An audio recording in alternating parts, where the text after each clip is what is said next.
Jeffries as Marion Kirby, the ghostess with the mostest. Robert Sterling as George Kirby, that most sportive spirit. And Leo G. Carroll, host to said ghosts, as Topper.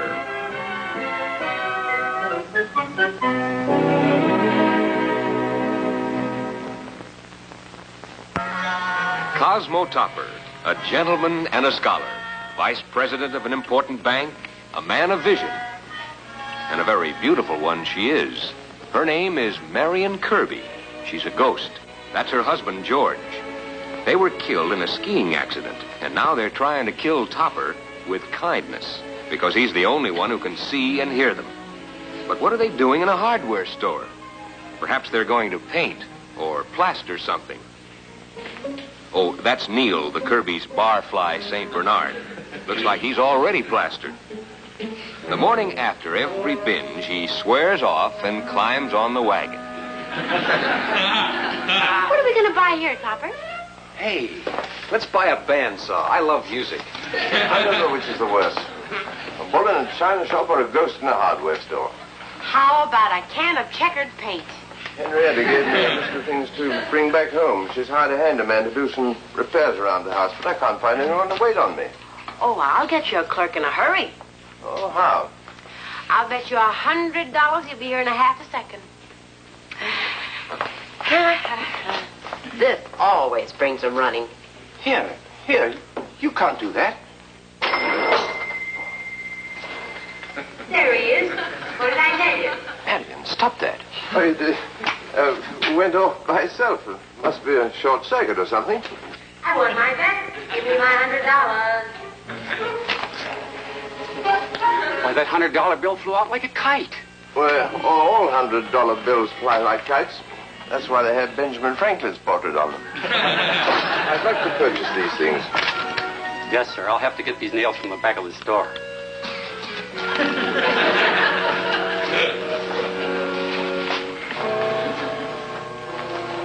Oh, fine performance, I must say. Made me look as if I was rifling the cash register. Here, you can't take those things. I always was a sucker for gadgets. George, that's stealing. Oh, Topper, dear, of course it is. But what's the use of being an invisible ghost if you can't steal things? Oh, just what I need. 2 dozen tape measures. No, Marion, please.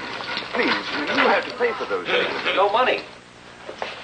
Oh, dear. Every time I say something, it costs me money. Here. Thanks, old man. I'll just ring this up.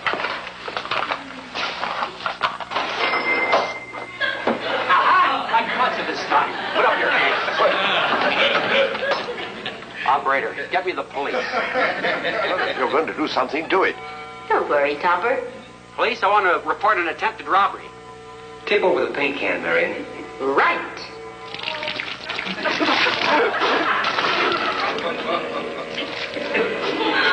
I think now might be a good time to depart. Look out for that pool of paint on the floor. Don't step in it, Topper. I'll be careful. I don't want to leave any footprints. Uh-oh. Neil walked right through it. Come on, Topper. Police? He got away. Yeah. Sure, I can describe him. Well, he was a dog disguised as a man. All the same to you.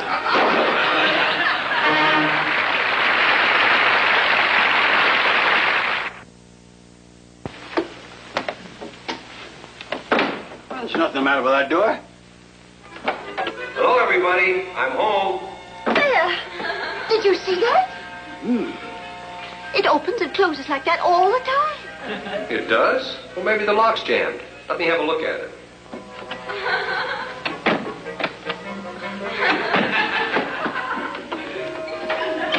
Well, there's nothing wrong with that door. It works fine. Excuse me. I want to fix a salami sandwich. Something out of order. I think it's my liver. Maybe the frame's still it. Since you moved in here, the house settled? No, we still owe about $5,000 on it. Well, the lock seems to be all right. What's your personal opinion?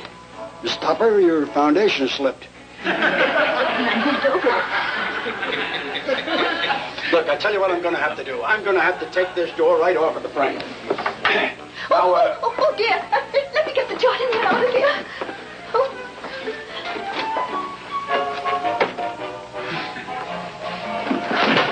Hello, everybody. I'm home.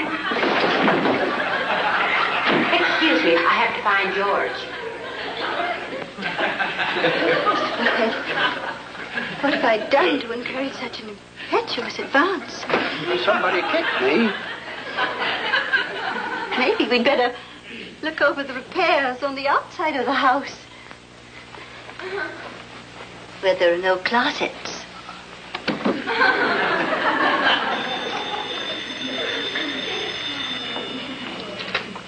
Hello? Oh, yes, Mr. Schuyler. I'm sorry. Unfortunately, I've been detained. I'll be there in half an hour. Right, goodbye.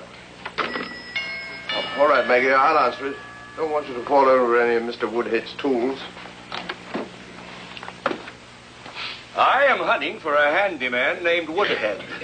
Wait till I get my skeet gun and I'll join you. My name is Mahoney, B.J. Mahoney. I belong to that small, select circle of lunatics who have hired Mr. Woodhead as a handyman. Oh. Well, may you say, oh. I asked him to do some work for me. My house now looks like the test site of an H-bomb. That's Mr. Woodhead, all right. I'll call him. Mr. Woodhead. Mr. Woodhead. Well, perhaps I can help you. What do you want to see him about? About 3 paces in front of this shotgun. I went rabbit hunting this morning, and when I returned, he had walked off with all of my tools. Oh, these tools belong to you? They do. And although I've never seen you before, good Samaritan that I am, I'm going to take them home with me. Tonight, when you see the roof still over your head, you will bless me.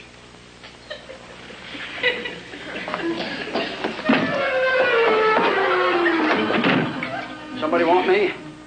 Yes, Mr. Mahoney. Where's he gone? Don't tell me I've got another disappearing ghost. Did you say Mahoney? B.J. Mahoney? Yes. I'm getting out of here. Goodbye, Mr. Topper.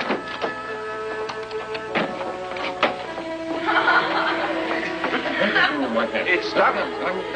What happened to Mr. Woodhead? I saw him running down the street and... Oh, a friend of yours, Cosmo? This is Mr. Mahoney. How do you do? What's he doing in the jardiniere? Well, just a blunder, my dear. Some people stick their foot in it. Mr. Mahoney uses his head. Can you breathe? She wants to know if you can breathe. Can you speak up a bit?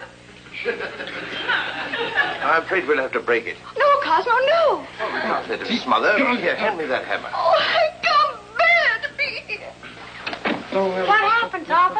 Mr. Woodhead opened the door and hit into a double play. We've got to get this thing off his head before he suffocates. I'll hold him while you two try to pull it off. All right. Give me a hand, Marion. Oh. Heat. Neil, help the Topper.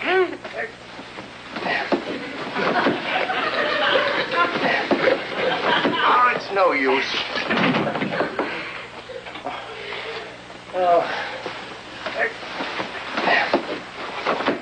This seems to be the only way. Now, you hold him steady. George, how many years did they give that couple in that recent Hammer murder case? Oh, relax, Topper. This isn't the same kind of thing at all. Oh, of course not. Well, the worst you could get in a case like this is manslaughter. You two keep quiet. I know what I'm doing. Perhaps you'd better take him into the living room and put him on the couch. Lift up your arm. Give me the other one. Ready?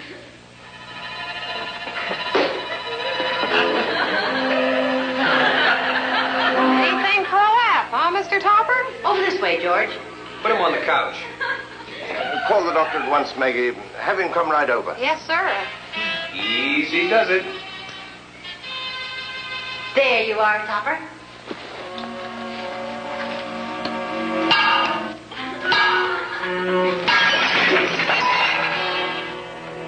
I'm going to sue you for $2 million. I've got the doctor on the phone. He wants to know what happened. Well, tell him. Mr. Topper hit the man over the head with a hammer. No! Is the doctor still with him? Yes. He's examining him for fractures, bruises, and lawsuits. I'm going over the fine print in your accident policy, Topper. Here's a fine tooth comb. Never mind. The party of the first part agrees that the party of the second part shall indemnify the party of... Neil wants to join the party. Say, Topper, not many men are astute enough to catch legal details like this, but old Eagle Eye Kirby has discovered something in this policy that will interest you. Oh, what's that? It's expired. How is he, Doctor? How am I indeed? A rhetorical question designed to add insult to injury. Here I sit, the innocent victim of a brutal, senseless bludgeoning. I'm turning this matter over to my attorney. I came to this house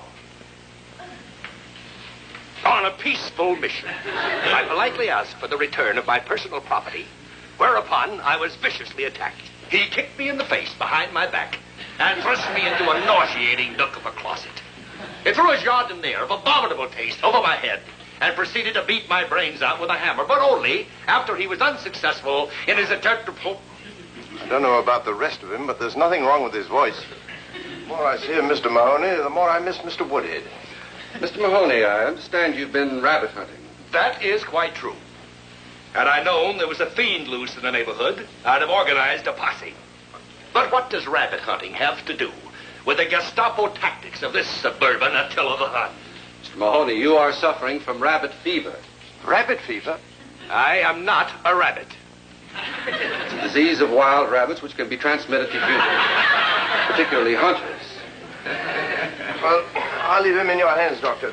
I've got a very important doctor. Oh, you're not going anywhere, Mr. Topper. No one's going anywhere. Rabbit fever is a contagious disease. I am putting this house under quarantine. What?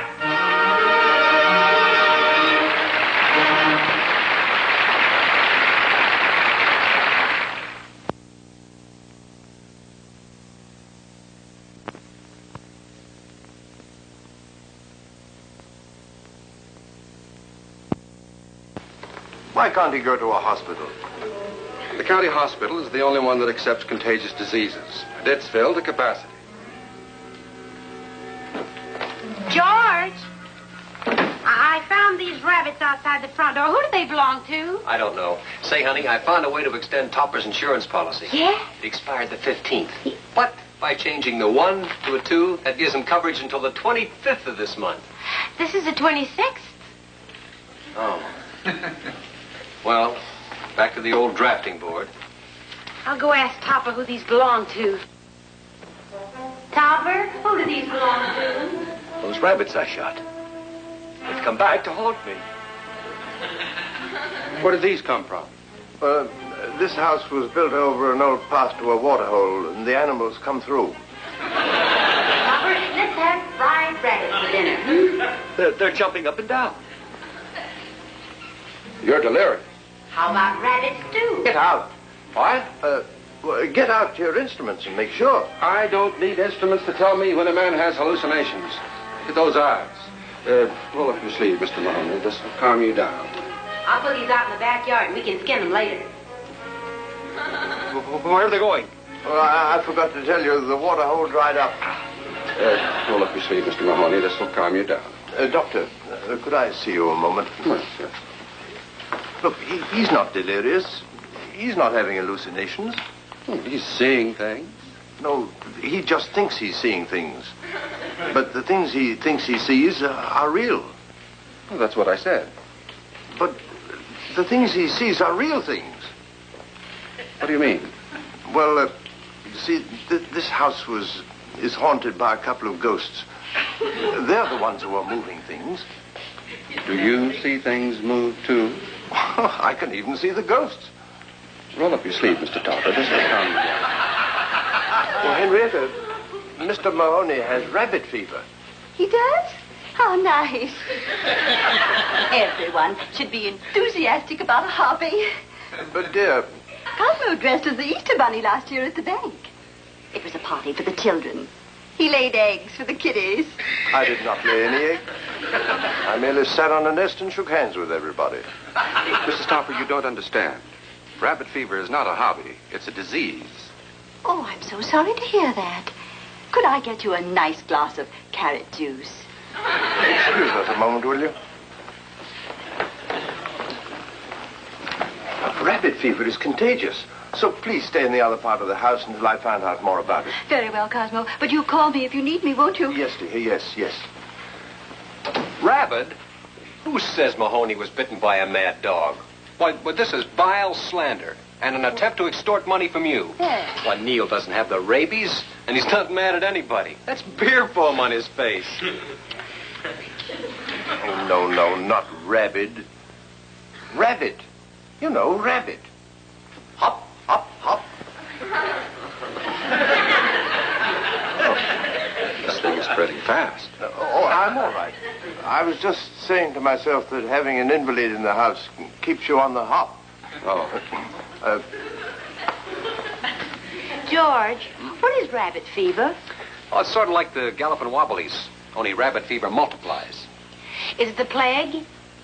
Yeah. I've never had to bring a plague under control before. Oh, shall we call in the Red Cross? No, we'll raise our own money.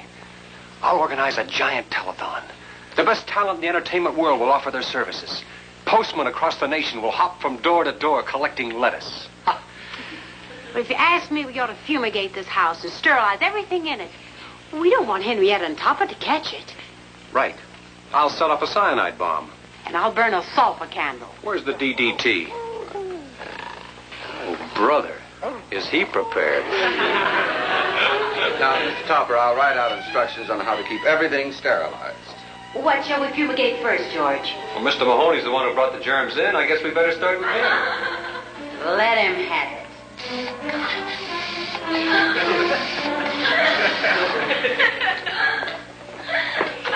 Let go, Topper. Well, if he won't let go, pump his arm. Mr. Topper, no. That is not the approved method of sterilization. Keep pumping his arm, George. He's a patient, not a mosquito. Must I be subjected to the ministrations of this superannuated angel of mercy? Did you hear that, George? Yeah, I'll pump Topper's arm and give him another lick. That frozen-faced Florence Nightingale did it again. Mr. Topper, control your antiseptic zeal. We sterilize the clothes, not the patient. Oh, we were doing it wrong, George. Ah, he's just not up on the new techniques. Let's do it his way. Okay, we'll boil the germs out of his clothes. Sit down, you. Lift his legs, Neil. You hold him while I pull.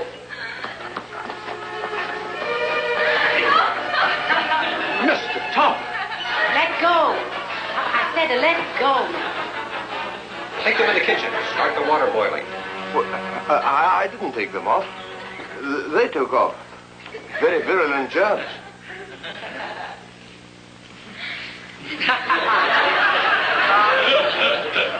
Mr. Mahoney, I talked to an influential friend, and I am happy to announce that he can squeeze you into the county hospital. Splendid. I shall want a 3-room suite with southern exposure. I've already got the southern exposure. I shall want 3 private nurses. Blonde, brunette, and redhead. I shall want a television set installed and my meals served by a private catering firm. I shall... Just a moment, Mr. Mahoney. They're going to put you in a ward with 20 other patients. I told you they were crowded. But you will have the very best of care. A ward. B.J. Mahoney in a ward with a hoi polloi. Move them out. Have them make room for their betters. Excuse me, Mr. Topper, but what should I do about those pants stewing on the stove? Baste them. Yes, sir. The hospital cannot do that, Mr. Mahoney. Then I shall stay right here. I refuse to be lined up in a ward like an incubator baby. No. You call this slab a couch? I have seen him do figures lying on a more comfortable bed of nails. Well, I can't make him go to the hospital. I'm afraid you're stuck with him. I'll just say goodbye to your wife. Oh, have her fetch me a pair of Topper's pajamas and a robe. As for you, Mr. Hot Water Bottle, I shall want a rub down at 3 o'clock. Don't blow your top, Top. We'll take care of him. We've got that rabbit costume you wore last Easter. You know what to do, old man. No. Who put the springs in this couch? Caesar Borgia? Has all the cuddly qualities of the Iron Maiden. I hear that rabbit fever goes to the brain. Then you have nothing to worry about. Some people get to thinking they're turning into a rabbit. That's our cue, George. Indeed. That priceless bit of information is on a level with your tit-tit intellect. And Hold the ears there, George. You tickle his nose. Peter Cottontail is next. Pin it on him, George. You're growing a very attractive tail, Mr. Mahoney. Marion, hold up his paws. Now make him hop.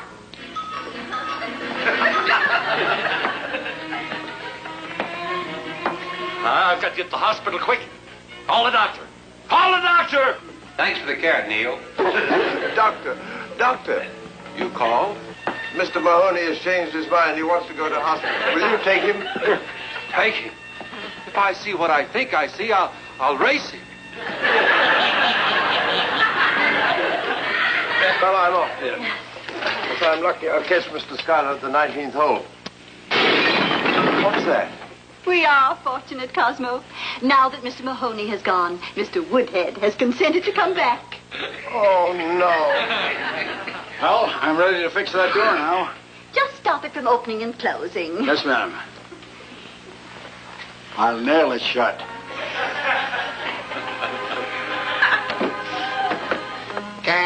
What's up, Doc? Just taking your costume back.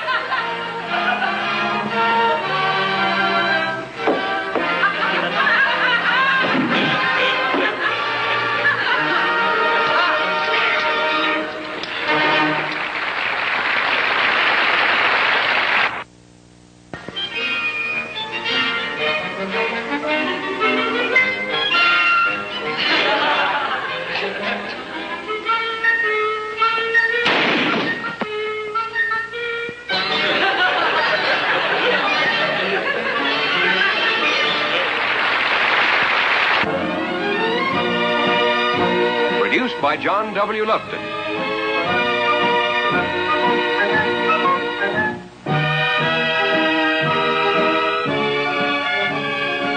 A John W. Lupton, Bernard L. Schubert production. Starring Anne Jeffries, Robert Sterling, and Leo G. Carroll.